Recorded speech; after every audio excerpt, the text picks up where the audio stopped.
Have you ever felt a sudden, inexplicable chill run down your spine while walking through a historic building? Or caught a glimpse of something out of the corner of your eye, only for it to vanish when you turn to look? Tonight, we delve into one of the oldest and most chilling royal ghost stories in English history, the tragic tale of Anne Boleyn. Our story begins in the tumultuous court of King Henry VIII, a place of grand ambition and deadly intrigue. Anne Boleyn, a woman of sharp wit and captivating charm, rose to become the king's second wife. Her ascent to the throne was dramatic, sparking a religious revolution that changed England forever. She promised the king a male heir, a promise that sealed her fate. But when she gave birth to a daughter, the future Queen Elizabeth I, Henry's affection began to wane. His eyes wandered to another, Jane Seymour, and Anne's enemies at court saw their chance. In 1536, a web of sinister accusations was spun around the Queen. Treason, adultery, even incest. The charges were almost certainly fabricated, a brutal political maneuver to clear the way for Henry's next marriage. Despite her protestations of innocence, Anne was condemned to die.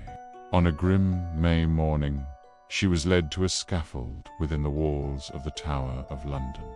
Unusually, a skilled swordsman was brought from France to perform the execution, a small act of mercy from the king she once loved.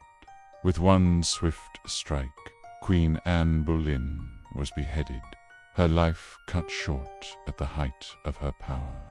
But her story, as you'll soon see, was far from over. Almost immediately after her death, whispers began. Strange occurrences, phantom sightings, and an eerie presence felt within the stone walls where she spent her final days. The legend of Anne Boleyn's ghost was born, a legend that has endured for nearly 500 years. She became more than just a historical figure. She became a spectral symbol of injustice and betrayal. The most famous sightings, of course, are at the Tower of London. For centuries, guards, residents, and visitors have reported spine-chilling encounters. One of the most terrifying accounts comes from a soldier in the 19th century who saw a faint, whitish figure approaching him. As it drew closer, he saw it was the form of a graceful woman, but she had no hair. Terrified, he challenged the apparition, but it passed right through him. He was later found unconscious by his comrades, his story of the headless queen echoing through the tower's bloody history. Her spirit isn't confined to the execution site.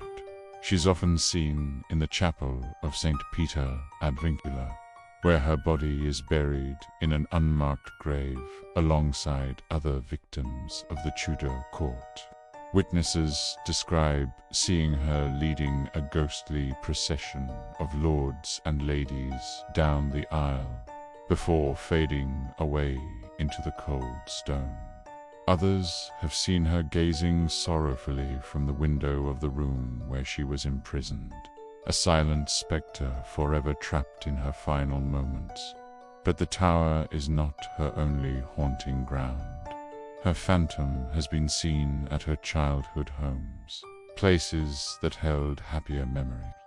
At Hever Castle in Kent, her family estate, Anne's ghost is said to appear every Christmas Eve.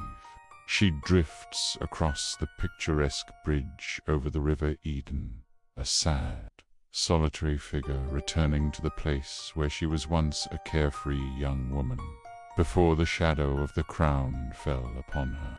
Imagine walking those ancient grounds at dusk, the air growing suddenly cold, and seeing her silent form glide across the water.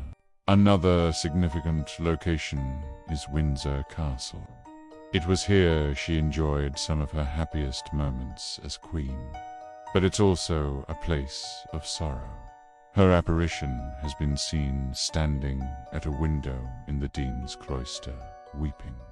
Is she mourning her lost love, her stolen life, or the daughter she never got to see grow up?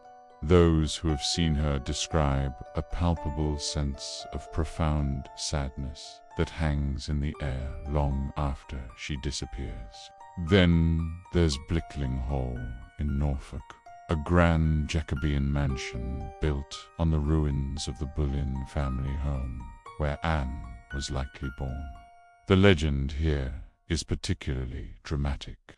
Every year, on the anniversary of her execution, a phantom coach, drawn by 4 headless horsemen and driven by a headless coachman, is said to race up the driveway to the hall.